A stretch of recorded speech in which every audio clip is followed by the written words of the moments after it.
Nous poursuivons donc notre gabarit. Donc je rappelle qu'on est bien sur le gabarit B édito et qu'au niveau des calques, on est bien sur le calque gabarit. Donc je vais réduire. Voilà. Donc le but ici étant d'avoir une numérotation automatique. C'est pour ça qu'on parle bien de pagination. Donc je vais descendre, je vais faire une forme. D'accord, donc là voilà. Hop, une forme. Et je vais ici mettre en forme, voilà, mettre en couleur. Donc j'avais du rouge, voilà, j'ai pas de cadre. Ok, donc cette forme, je peux m'amuser à avoir quelque chose. Voilà, je peux dire, voilà, devrait être ainsi, par exemple, d'accord.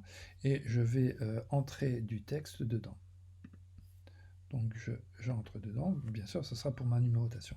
Alors ici, on va faire par le menu texte, on va insérer un caractère spécial, parce que cette numérotation, c'est un champ calculé en fait, comme sur Word, donc c'est bien un caractère spécial. Donc ici, vous avez tous les caractères spéciaux que vous pouvez utiliser, et nous, on va utiliser une marque, donc numéro de la page active.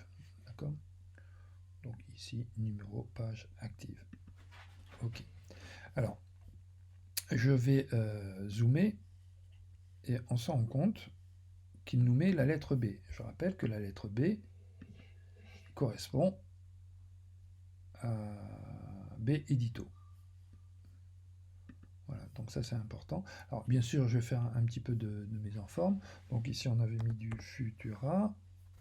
Non, du... Oui, Futura. Voilà, bold. Ok, taille, je ne me rappelle plus, 14. Alors je vais changer un petit peu les marges du bloc texte. Oui, peut-être le mettre en blanc, ça sera aussi plus sympathique. Ok, d'accord.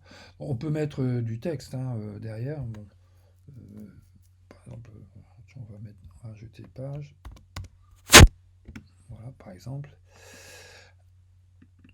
On peut même s'amuser.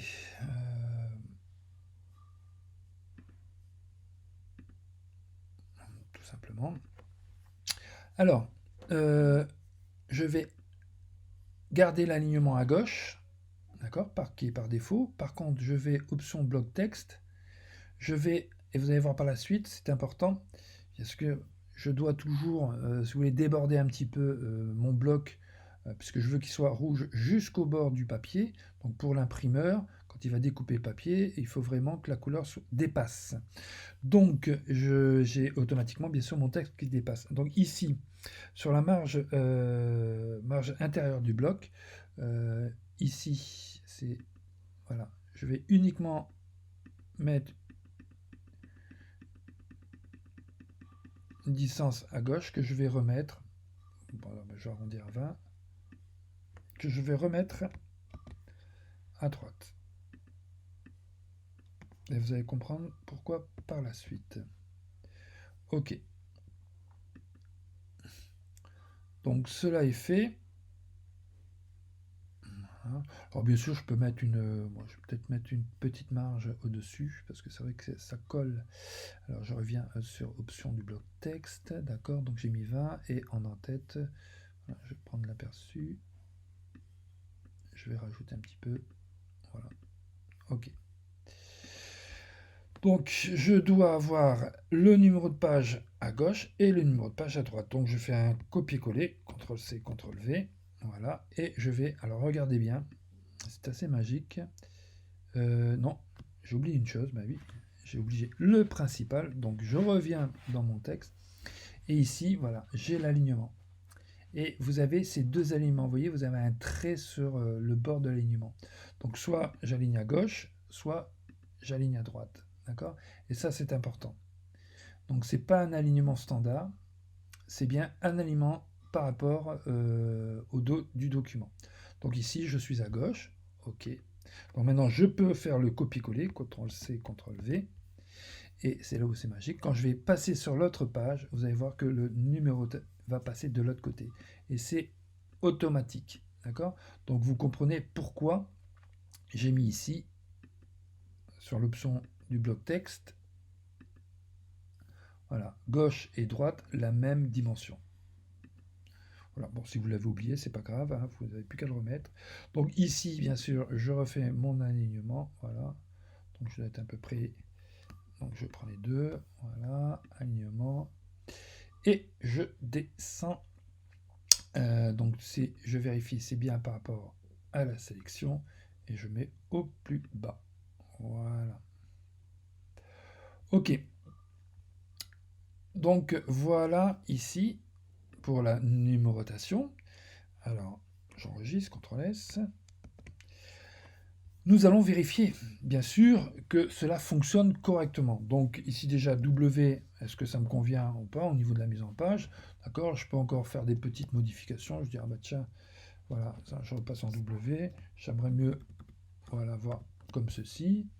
Et peut-être ça, la voir tout en haut. Voilà. Peut-être comme ça me convient mieux. Ok, donc je poursuis le travail, donc je reviens W, et je vais aller regarder dans mes gabarits. Donc ici, je suis au bon endroit, mon gabarit, il est fini, je vais maintenant l'appliquer à mes pages. Donc, je prends la page indiquée, hop, bouton droit de la souris, appliquer. Donc je prends, attention, ne vous trompez pas, ici, vous avez la liste, donc B, édito. Je peux l'appliquer à la page 2, ok. Ici, je peux l'appliquer à la page 5, ok. Alors bien sûr, j'ai appliqué gabarit. Bien sûr, il me remet sur couverture, hein, d'accord. Donc ici, édito, ok. Donc vous voyez, on n'est pas obligé d'avoir, parce que par exemple ici, je pourrais avoir le gabarit B, le C, le D, et ainsi de suite, d'accord. Et si je veux faire plusieurs pages à la fois, donc je peux bien sûr sélectionner, d'accord, et vous voyez, avec un tiret, donc c'est associé, d'accord. Et si vous voulez des pages dissociées, c'est-à-dire, voilà, vous mettez une virgule, donc bien sûr la 7 ne sera pas comprise, bien sûr, je me fais à chaque fois avoir.